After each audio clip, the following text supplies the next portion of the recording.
Hi, we are going to talk about the autonomic nervous system. The word autonomic comes from the Greek meaning autos, proprius, and nomos law. So it's a system that follows its own law. We cannot control it voluntarily. The cells that form the autonomic nervous system are located in the central nervous system and in the peripheral nervous system. The ones that are in the peripheral nervous system form the sympathetic and parasympathetic nervous systems. But look that I consider general visceral efferent just motor. The general visceral afferent fibers are not considered sympathetic or parasympathetic. Sympathetic and parasympathetic are just motor systems. The sympathetic nervous system is involved in stress situations, fight, flight. Parasympathetic nervous system is involved in conservation of the body reserves. There is an equilibrium between both systems, the sympathetic and the parasympathetic. However, there are some organs that are principally innervated by sympathetic nervous system as the blood vessels. Another have more importance the innervation of the parasympathetic nervous system as in the voiding of the urinary bladder, the bladder. And others, they have an equal equilibrium between sympathetic and parasympathetic. The difference between the somatic and the autonomic nervous system can be clarified in this drawing. For the somatic system, motor systems, the lower motor neuron has its soma located in the central nervous system, and the axon reaches its target that is an striated muscle. For the autonomic nervous system, the lower motor neuron involves two neurons. One is the preganglionic neuron that has its soma located in the central nervous system, and the axon reaches the postganglionic neuron and synapses with it. The soma of the postganglionic neuron is located in a ganglion, and the postganglionic neuron reaches the smooth muscle, cardiac muscle, or glands. Okay. Of course, we have to consider afferent fibers for control of body temperature, blood pressure, gas concentration, movement of viscera, etc. But these afferent fibers shouldn't be considered sympathetic or parasympathetic. The preganglionic neuron is a myelinic neuron, and the postganglionic neuron is an unmyelinic neuron. Where are these preganglionic neurons located? So they are located in the central nervous system. And as you see, it extends from the encephalon up to the caudal level, or not up to the caudal level, because just up to some lumbar level of the spinal cord. Okay? Even though at the sacral level, we are going to have preganglionic neurons. Okay? So we consider them inside the central nervous system, the whole encephalon and the spinal cord. The first center is the hypothalamus, and this is connected with preganglionic neurons that are located at the level of the brain stem, okay? And in this case, they involve the oculomotor, facial, glossopharyngeus, and vagus, okay? And all other neurons that are located in the spinal cord, okay? At the level of the brain stem, these preganglionic neurons, they form columns, and they are located at the basal plate, okay? Of course, the alar plate has as well nuclei that receive visceral afferents, but in this case, we do not consider sympathetic or parasympathetic. For the spinal cord, it's going to be the same. If we divide the spinal cord through the midplane, we have a basal plate and an alar plate. And the preganglionic motor neurons of the sympathetic, in this case, or parasympathetic for the sacral level, neurons will be located in the intermediate gray substance of the basal plate. Where are these nuclei located? So, at the mesencephalon, we have the oculomotor nucleus for a somatic general efferent component and a visceral general efferent component. In the medulla oblongata, we have the parasympathetic nuclei of the glossopharyngeus and vagus, and rostral to it, we have the parasympathetic nucleus of the facial.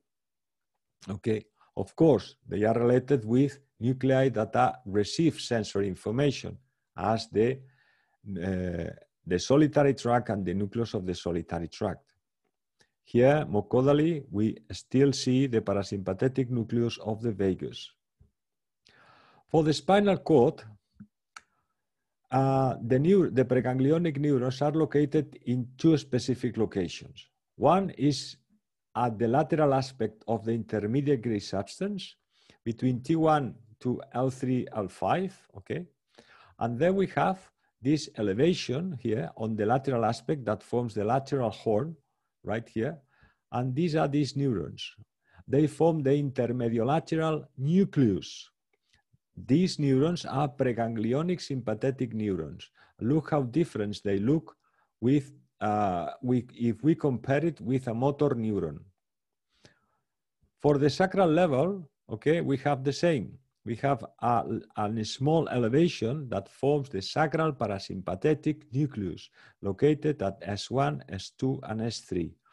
These neurons are preganglionic parasympathetic neurons. Let's start with the sympathetic system.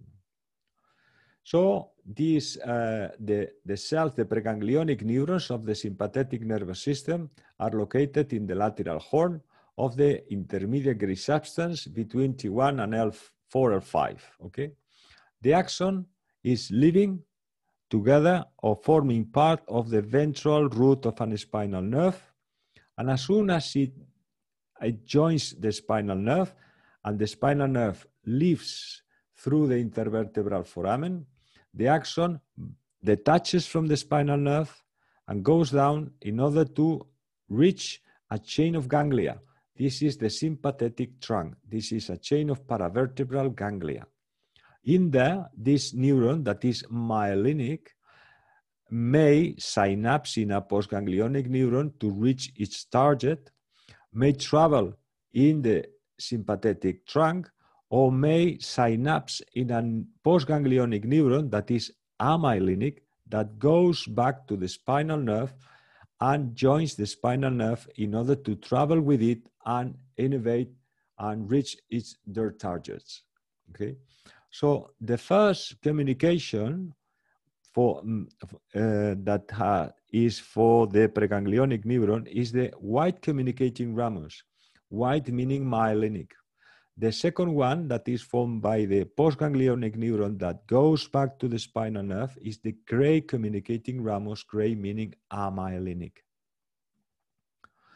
So here is to show you the relation between the between the spinal segments and this sympathetic trunk. During the development, the sympathetic trunk is a very long one and is connected with spinal segments. With each ganglia is connected with a spinal segment. Okay, and as you see, this sympathetic trunk extends from the cranial level up to the tail. Okay. However, during the development, the preganglionic neurons that are located at the cervical level disappear. So the communicating rami disappear as well, okay? However, the chain of ganglia, these ganglia, they don't disappear at the cervical level. What they do is the first three ganglia join together in order to form the cranial cervical ganglion. The next three join together in order to form the middle cervical ganglion. The last two cervical ganglia join to form the caudal cervical ganglion. This ganglion is joined by the 3 to 4 first thoracic ganglia. And they together, they form the cervicothoracic ganglion or stellate ganglion. Okay?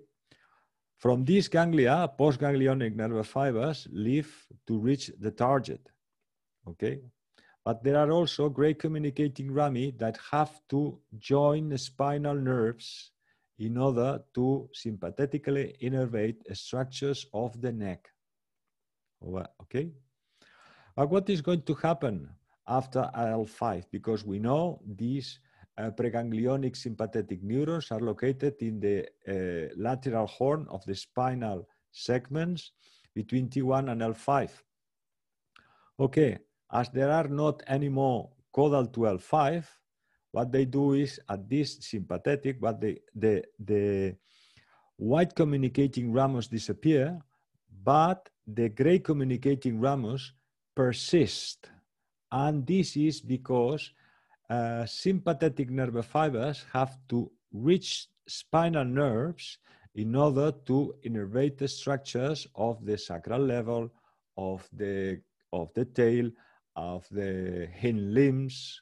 Okay, so the communications between the sympathetic trunk and the spinal nerves persist. However, they are gray and white communicating rami between T1 and L5, and caudal to L5 are gray communicating rami. As at the cervical level, they are formed by gray communicating rami. So here you have a scheme of the sympathetic nervous system, the encephalon, the spinal cord. So as you see, fibers, in this case, I am drawing just white communicating rami. They reach from the first thoracic spinal segments, they reach the cervicothoracic ganglion. From here, some postganglionic fibers form the vertebral nerve that runs in the transverse foramina of the cervical vertebrae and detaches some fibers just to join the spinal nerves at the cervical level to innervate the structures of the neck. Some other fibers go around the subclavian artery, forming the ansa subclavia, and they reach the middle cervical ganglion. From here, postganglionic neurons detach and reach the heart and bronchi. Other fibers go up to the cranial cervical ganglion, forming the vagosympathetic trunk. And from the cranial cervical ganglion, postganglionic nerve fibers detach and leave in order to innervate the structures that form the head. So we follow the sympathetic trunk, and as you see, there are some fibers that leave ventrally and they form the major and minor splanchnic nerves. These, together with lumbar splanchnic nerves, they reach the plexus aorticus abdominalis. From here, postganglionic sympathetic nerve fibers run with blood vessels to innervate the organs of the abdominal cavity. From the caudal cervical ganglion, postganglionic sympathetic nerve fibers go caudally, forming the left and right hypogastric nerves, and in order to reach the pelvic plexus and to sympathetically innervate all the organs of the pelvic cavity. Okay? And as you know, some fibers will gray communicating rami, as I have said before, they will leave the sympathetic, this sympathetic trunk in order to join spinal nerves at the sacral and lumbar levels. But here they are just the white communicating rami draw, okay, and all the fibers that leave the sympathetic trunk. So now go back to the dissection room, and we are going to enlarge this area, and we identify the longus colli muscle, the left subclavian artery, and here we have the stellate ganglion or cervicothoracic ganglion right here, with the ansa subclavia going around the subclavian artery. It is important to know where this cervicothoracic ganglion is located. Here you have the sympathetic chain, the cervicothoracic ganglion, and the nerves that form the brachial plexus. So this cervicothoracic ganglion is under T2, okay, under the second thoracic vertebra, okay. So as here you have in this dissection, the cervicothoracic trunk with communicating rami, okay, the longus colli, the longus colli muscle, the esophagus, the left subclavian artery, and the vertebral artery going that way here. the costocervical trunk here. Okay, let's go. So we move the brachial plexus, and I want you to point out this gray communicating rami that connect the cervicothoracic ganglion with the spinal nerves. And as you see that the sympathetic innervation reaches their targets through a spinal nerve. As you see another gray communicating rami here. Gray communicating rami.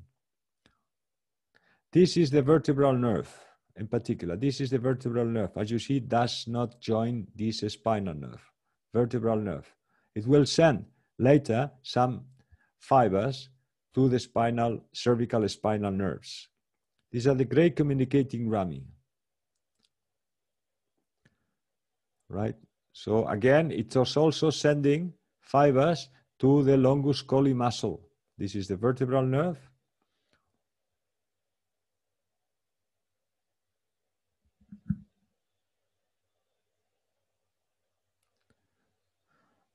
Okay. And you will see the vertebral nerve enter the transverse foramina together with the vertebral arteries, this one here, and with the vertebral vein. This is the vertebral artery and the vertebral nerve. And you see communications between gray communicating rami with the also sending sympathetic information to the longus colli muscle. Okay. So go back to our drawing. We see the cranial cervical ganglion with gray communicating rami that join spinal nerves of the brachial plexus, and other fibers form the vertebral nerve that goes through the transverse foramina of the cervical vertebrae. But it reaches and detaches and peels off some fibers that join the spinal nerves. However, this vertebral nerve doesn't reach as far as C4 because the sympathetic innervation for the first cervical spinal nerves is coming from the cranial cervical ganglion. So again, on an MRI, you see I have marked with a white arrow the location of the cervicothoracic ganglion. Okay, you see here, this is on the left side, the left subclavian artery, the internal thoracic artery, the superficial cervical artery, and the vertebral artery, and the common carotid artery. So the vertebral nerve follows the vertebral artery and the vertebral vein because we do not identify the nerves on MRIs.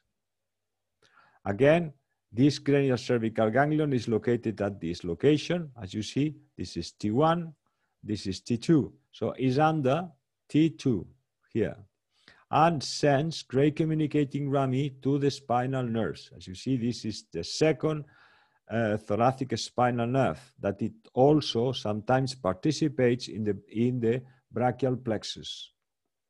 Okay, so we see here again, right? Here is where the cervicothoracic ganglion should be located, and the vertebral nerve follows the vertebral artery. Or in here, here we are on the right aspect of on the left side of the dog, right? So here we identify the vertebral vein. So what I want to point out is the amount of gray communicating rami that detach from this ganglia at the sympathetic trunk in order to join the spinal nerves. This is important because remember, the sympathetic innervation reaches its target by joining the somatic nerves. Okay, again, cervicothoracic ganglion, right? And all these gray communicating rami. So again, remember that the vertebral nerve follows the vertebral artery through the transverse foramina. And on transverse sections, in this transverse foramina, we have the vertebral artery, vertebral nerve, and vertebral vein. So now, where is this medial cervical ganglion? So in clinics, we'll identify the structures, whether on an MRI or whether in a computed axial tomography. So we have to know where it is. First, we go to that dissection room, and we see this is the left subclavian artery, costocervical trunk, right here. Here, the beginning of the vertebral artery, the costocervical vein, and here we have the cervical thoracic ganglion, and here we have the middle cervical ganglion. So the middle cervical ganglion is located medially to the subclavian artery where the costocervical trunk is branching off. So here we have the subclavian artery, the vertebral artery, the internal thoracic artery. Here we have the superficial cervical artery. So it is located right here, okay, at this level here, but medial to the subclavian artery. So we should locate it around here, the middle cervical ganglion, okay? It's important to notice where this ganglion is located. So this ganglion is connected with the cervicothoracic ganglion through the ansa subclavia. The ansa subclavia may vary. It could be a very thin amount of fibers that go around on the left, also lateral and medial to the subclavian artery, or you may find some two, instead of having two fibers, maybe three, as in this case here, all right? So remember, again, the middle cervical ganglion is in this enlargement located at the level of the vagus nerve. This is why the fibers that reach this middle cervical ganglion, they are going, some postganglionic fibers detach and reach the heart and bronchi, and other fibers will go up with the vagus nerve forming the vagosympathetic trunk. So again, we identify this sympathetic trunk going back, right, or here, this paravertebral chain of ganglia, okay, and it's going to travel up to the lumbar, sacral, and caudal levels.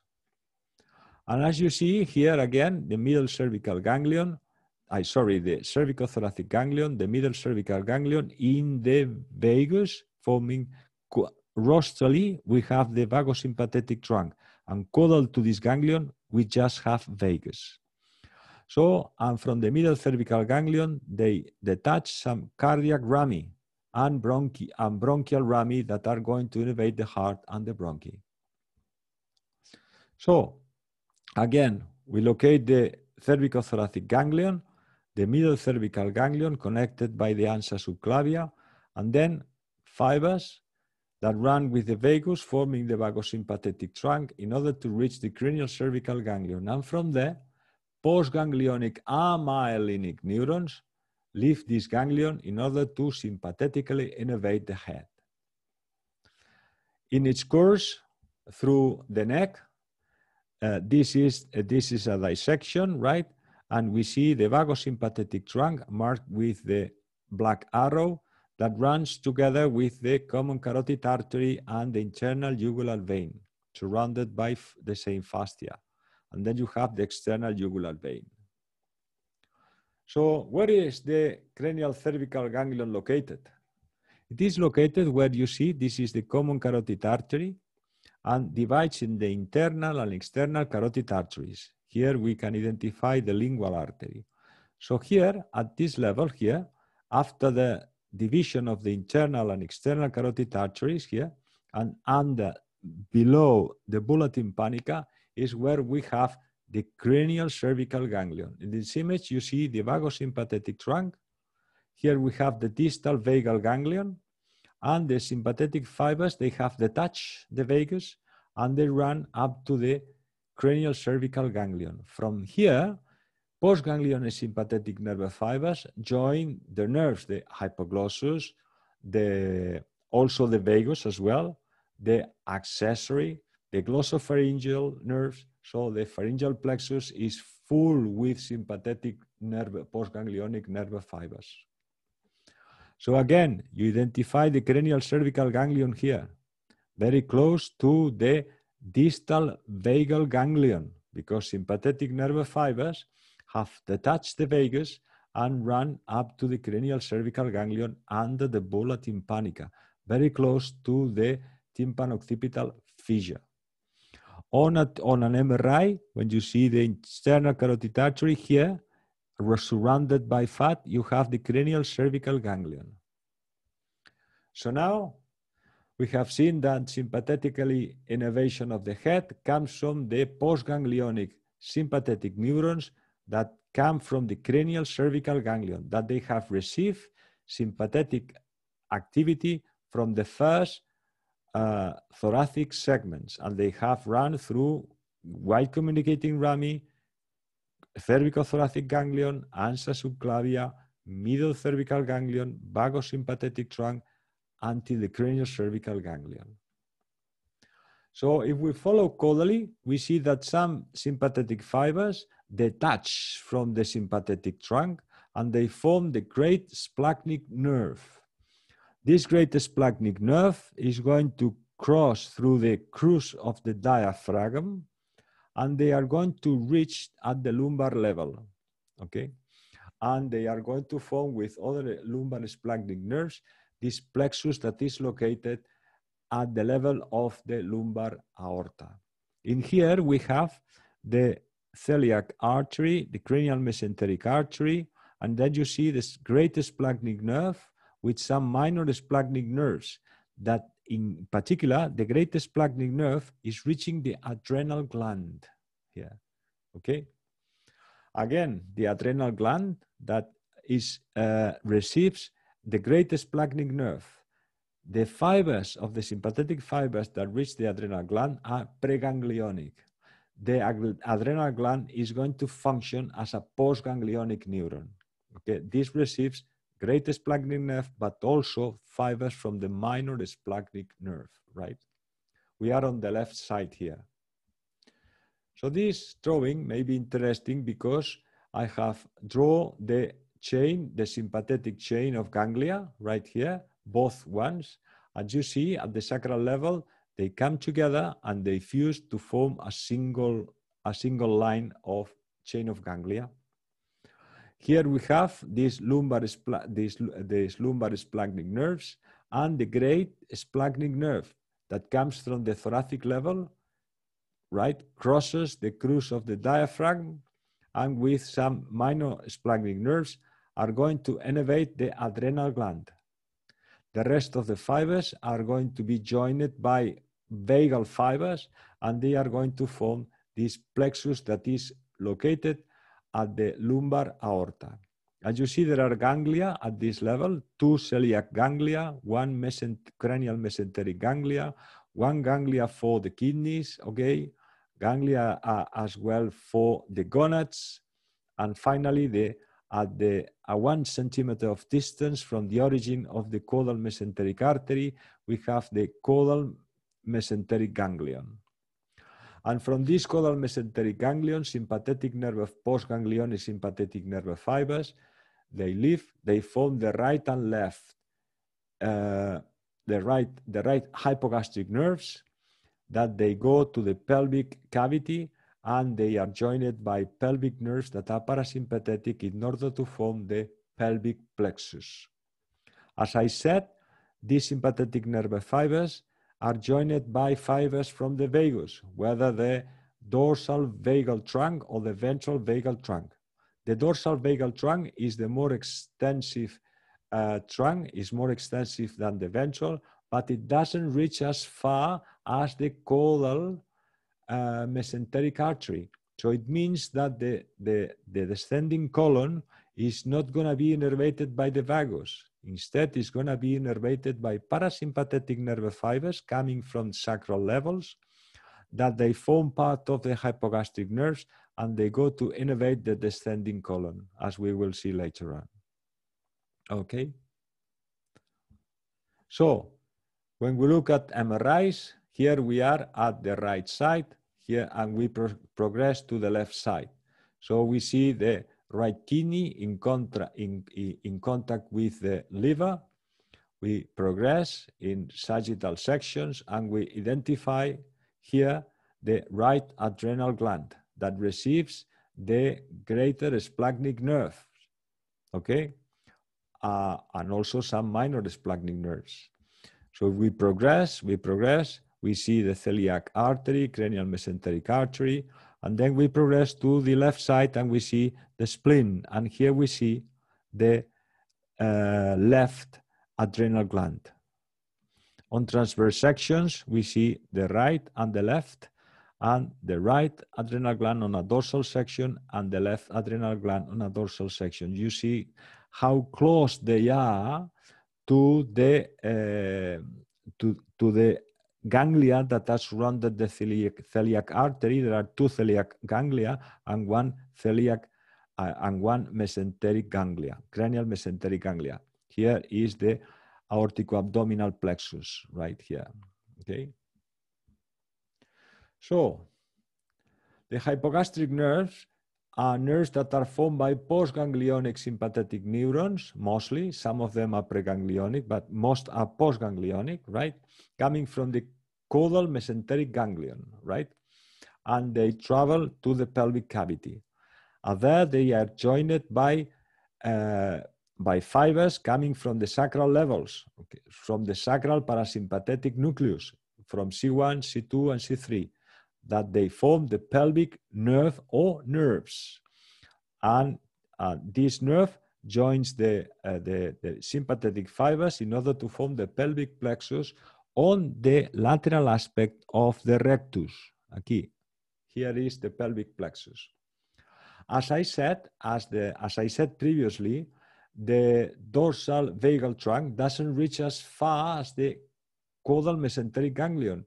So parasympathetic nerve fibers coming from the pelvic nerve, they travel with the sympathetic fibers of the hypogastric nerve and they reach the caudal mesenteric ganglion. They bypass it and reach the postganglionic neurons at the level of the descending colon.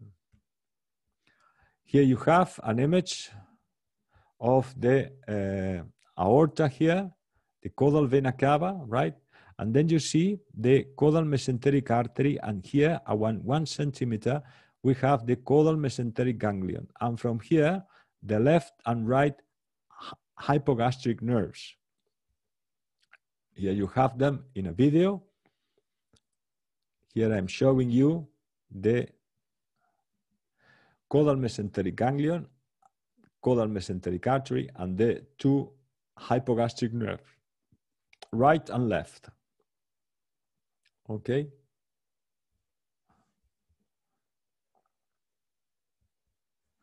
So where is this pelvic plexus located? So these are transverse MRIs. This is the rectum, right? The levator ani and the coccygeus, both innervated by sacral nerves, and the obturatus internus by the sciatic nerve. So this pelvic plexus is located on the lateral aspects of the rectum. Let's go back to the dissection room. And what I want you to show you here is the sympathetic chain, the sympathetic trunk at the lumbar, sacral, and caudal level. Here are the nerves that form the lumbosacral plexus.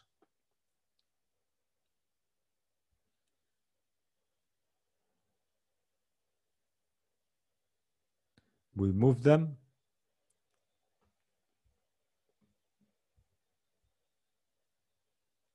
And underneath, you begin to identify here the two chain of ganglia, the sympathetic trunk, okay? The right and the left. Epaxial muscles have to be removed to see these structures. I want you to point out this communicating rami here. As you see this communicating rami, they are gray communicating rami. They are for postganglionic sympathetic neurons that they have to join the spinal nerves.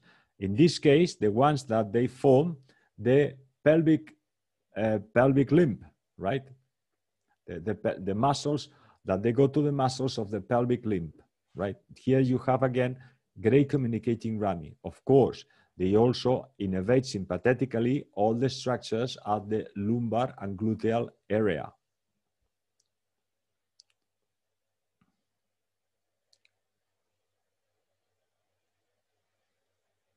Okay. So this is important. These are great communicating rami.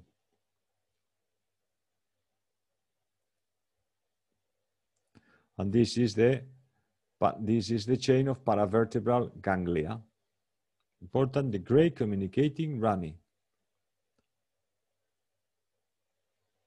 Okay.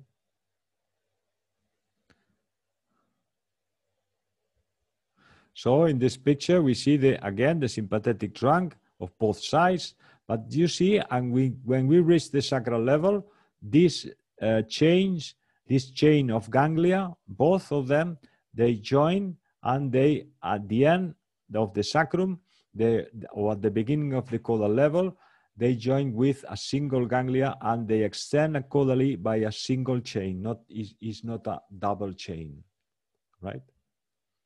So the parasympathetic system. The parasympathetic system is divided in a cranial and a sacral because it's located on both extremes of the sympathetic. At the cranial level, we have studied when we did the lesson of the cranial nerves, but the nerves involved are the oculomotor, the facial, glossopharyngeus, and vagus. The first one reaches the ciliary muscle and sphincter pupillary muscle, right, of the iris, and the facial, the visceral efferent facial of the facial cranial nerve is going to innervate the mandibular gland and sublingual salivary glands, okay, and also reaches the lacrimal gland, right, the lacrimal gland together with the branch of the ophthalmic nerve. Remember that. And the glossopharyngeal nerve, the motor function of this is for the zygomatic gland and parotid gland. So they innervate the salivary glands.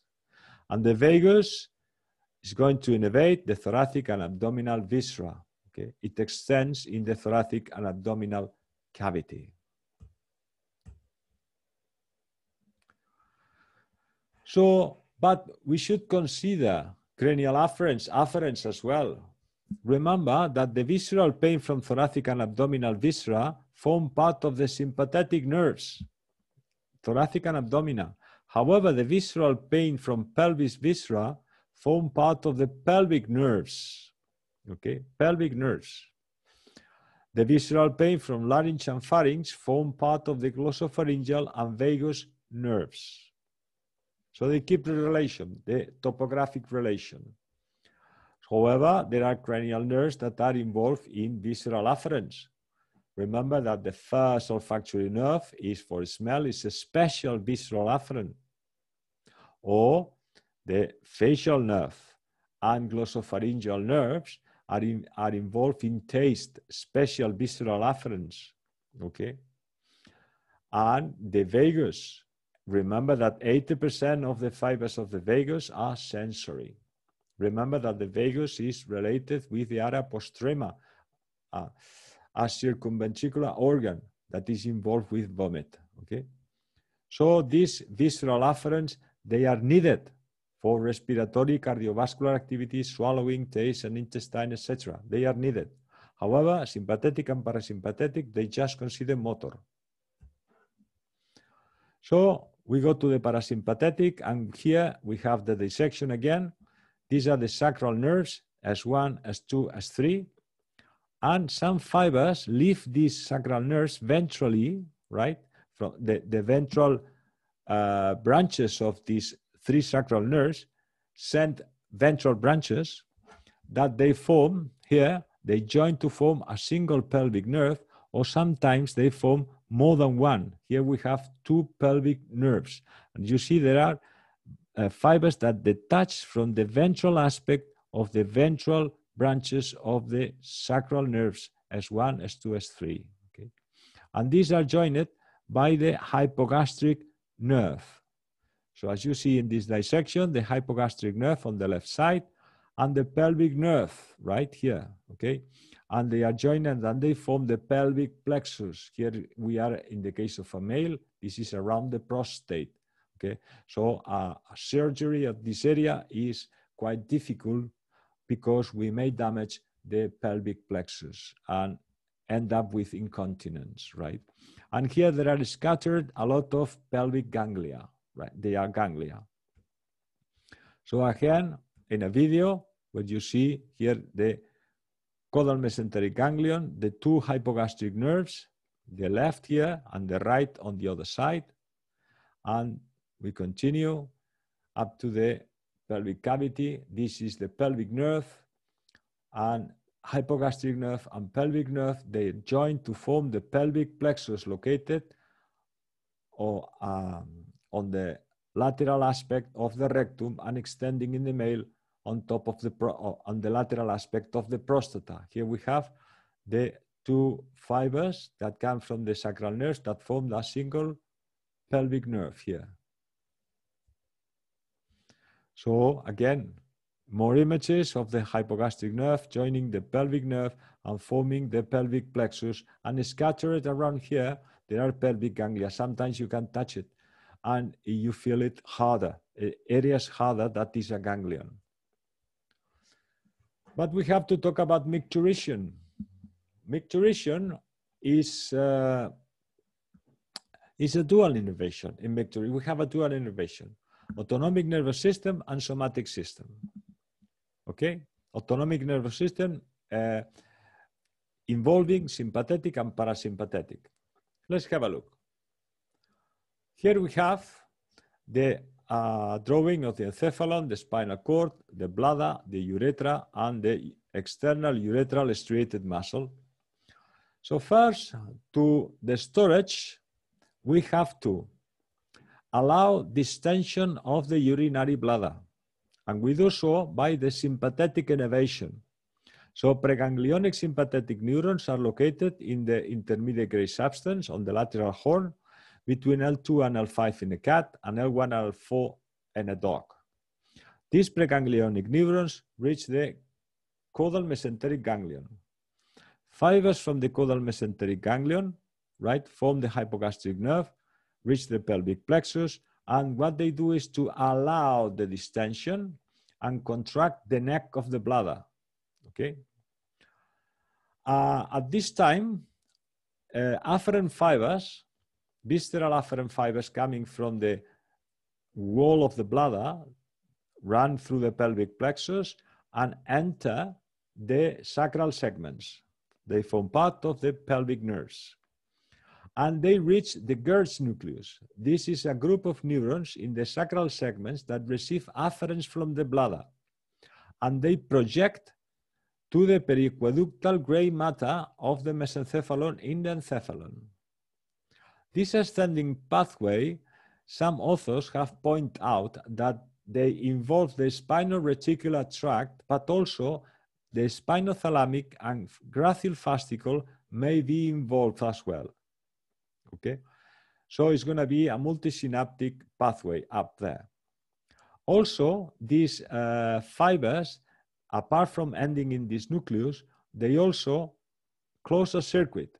So keeping the sympathetic system activated and also keeping the onus nucleus activated. This cholinergic sacral neurons that form part of the pudendal nerve that go and keep the muscle tone of the striated urethral muscle.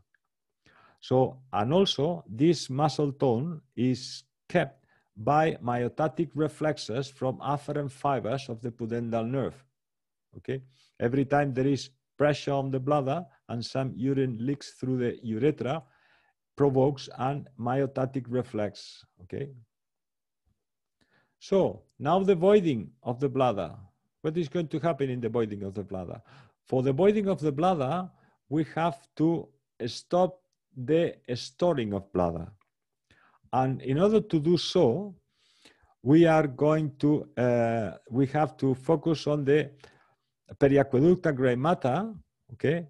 Information is sent from the periaqueductal gray matter and also from the locus coeruleus. Remember that the locus coeruleus, we talked about it in the brain stem lesson. It is known as the pontine micturition center for the reflex, for the detrusor reflex is involved. So then this locus coeruleus is activated and information is sent it back through the reticulospinal tracts, okay? And what it does is, what is going to inhibit the preganglionic sympathetic neuron, okay, in order to stop the activation of this sympathetic system, is going to activate preganglionic neurons at the sacral level, at the sacral parasympathetic nucleus that run with the pelvic plexus in order to activate the contraction of the urinary bladder and to relax the neck. And also afferent fibers from the bladder, or from the wall of the bladder, form part of the pelvic plexus, and they enter the sacral segments, and what they do is they keep activating the voiding system and inhibits, together with the descending fibers of these reticulospinal tracts coming from the locus coeruleus, they inhibit the lower motor neuron of the pudendal nerve, right? In order to stop or diminish the muscle tone at the external urethral muscle to allow the voiding of the bladder, okay? So how this sympathetic system acts on the parasympathetic? Look, parasympathetic preganglionic neurons, they reach the pelvic ganglia, and postganglionic neurons go to the wall of the bladder. What is happening? The sympathetic system, to allow the filling of the bladder, what it does is to inhibit here, some fibers reach, they reach the urethra and the wall of the bladder, but other fibers, they reach the pelvic ganglia, where the preganglionic sympathetic neuron is going to act on the postganglionic. And what they do is they inhibit the parasympathetic activity. So the sympathetic is allowing the distension of the bladder, but at the same time inhibiting the parasympathetic activity. There are also some afferent fibers coming from the bladder. Some of them are amyelinic. These are myelinic fibers, type C. They are chemosensitive. They used to be silent, but become activated in response to inflammation. The afferent fibers that are myelinic are mechanosensitive. All this information has to be transmitted up to the spinal cord through spinal reticular tracts. For defecation, it's quite similar, but it's not the same. Look, to allow defecation, the sympathetic nervous system has to be inhibited, okay? Because this hypogastric nerve, what it does is to inhibit activity of the rectum and activates the internal anal sphincter, okay? And we also have to inhibit the activity of the pudendal nerve. That is a somatic nerve that reaches that. What it does is to increases the activity of the external anal sphincter. This has to be inhibited. And we have to activate the preganglionic parasympathetic neurons at the sacral level that run with the pelvic nerve. And these neurons, what they do is they activate the activity of the rectum and they inhibit the activity at the internal anal sphincter. This is to allow the emptying of the anus. Okay, and well, thank you very much.